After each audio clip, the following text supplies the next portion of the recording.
So you talked about Father David Michael, and you were also mentioned by Deacon Joseph. Yeah. How was he like in the seminary? So I'm very blessed because I served for 7 years, so I get to know a lot of these A guys. lot of the priests, yes. A lot of them. I'm very honored and humbled by that. And they're all different. For example, when Father David Michael come, everybody has their own strength and challenges. You pick that up pretty quickly. Father David Michael, for example, he was very bright and talented guy.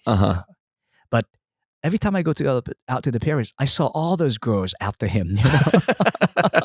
Well, yes, he's a very, his personality. He's charismatic. Just attracts people. He's handsome. Yeah. He's attractive, very talented. And he would make, when I was a Christian, I always look for, if a guy to be a good priest, he has quality to be a great husband. Because that's what priest is. You're a father.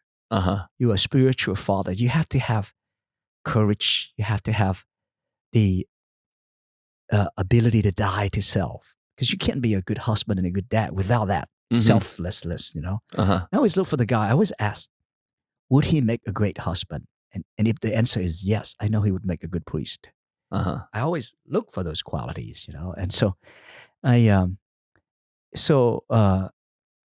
so with Father Michael, I know he's bright. He has no problem with the intellect. So his problem was, every time I see him, like in his youth group, all those girls would after him. So it's gonna be hard. I gotta go tell those girls to leave him alone. The other thing about Father Michael, he was very talented. Oh yes.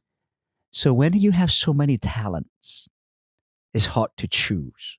Am I called to diocesan priesthood? But if I go to diocesan priesthood, what if all those talent is suppressed and I can't use it? Yes. What if I serve better? So I knew he was a very, very talented guy, deeply spiritual, solid. But that's also the flip coin. He has too many talents and he's too attractive. So he has his own struggle to it. Someone like our old Deacon Joseph, he comes from a beautiful family. He's a great relator. And he's just a pretty solid guy. But again, with him, he's a young guy, also attractive.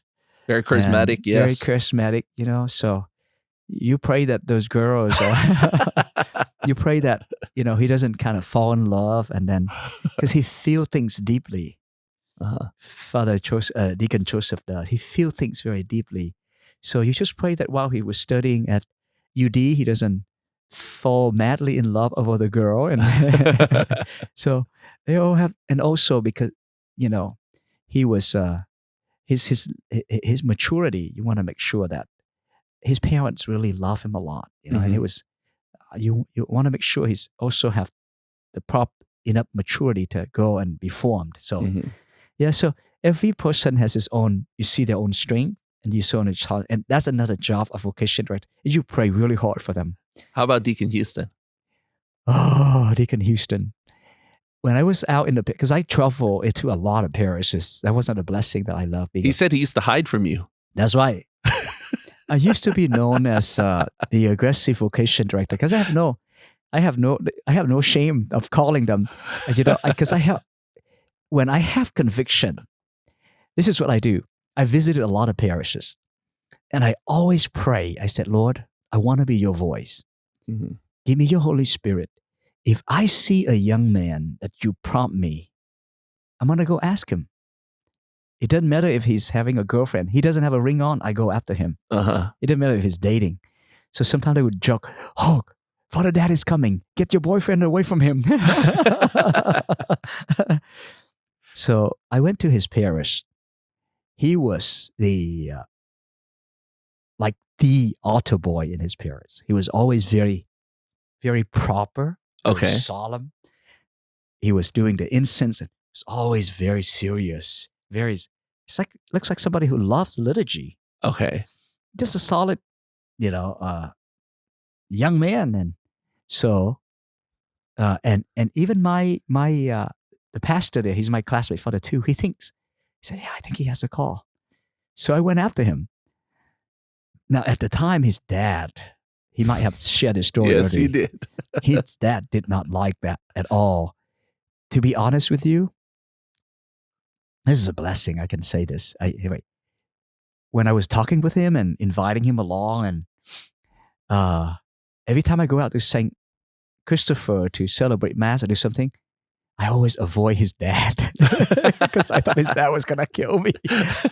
Now his dad's so happy. You know, when God call a person, he also affect and call the family and the people around them too. So Yes, it's understandable. he explained how it really helped his family as well, and his dad is very involved now in the parish council.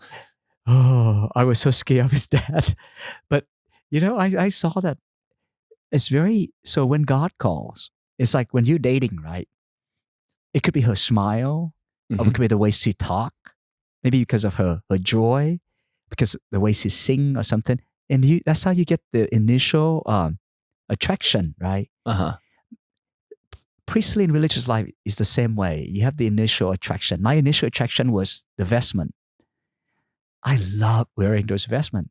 Now, you know, that's not the reason why I'm a priest, but that's the initial attraction. I think so. For these men, it's different that I encounter. It's different initial attraction. Okay. And for Deacon Houston, it was he looked like a great altar server, and he loved being around the parish doing that.